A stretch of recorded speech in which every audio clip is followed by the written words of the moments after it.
for everything in the end. I mean, the buck stops here. The buck stops with me.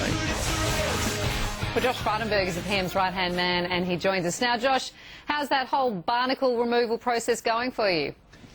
It's barnacle by barnacle, Carrie. There's a lot of work to do, and you know, we've announced a few changes around defence pay and entitlements today.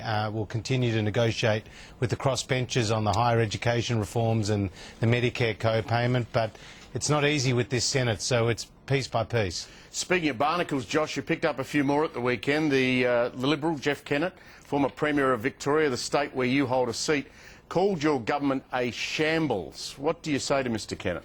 Well, we know what to expect from Jeff. He had marked down the Napthine government and the Andrews opposition, and then he blamed it all on the federal government. So Jeff can't have it both ways.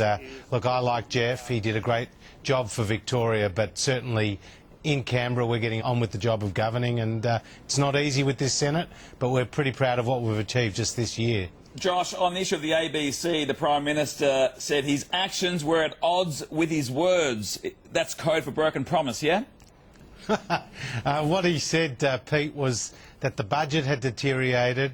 We'd gone from an $18 billion deficit to a $48 billion deficit. We all know what's happened to iron ore prices, and that's a real impact on the budget revenue side. So we're going to have to look for savings everywhere, and that includes the ABC. And sure, that's a bit different to what he said before the last election, but he was up front with the people, and I think he had this long press conference today where he said, you know, all you journos, you've had a bit of a go at me over recent days, so give me your best shot, and it went for nearly 3/4 of an hour. But didn't he only give the journos an hour to prepare for that meeting?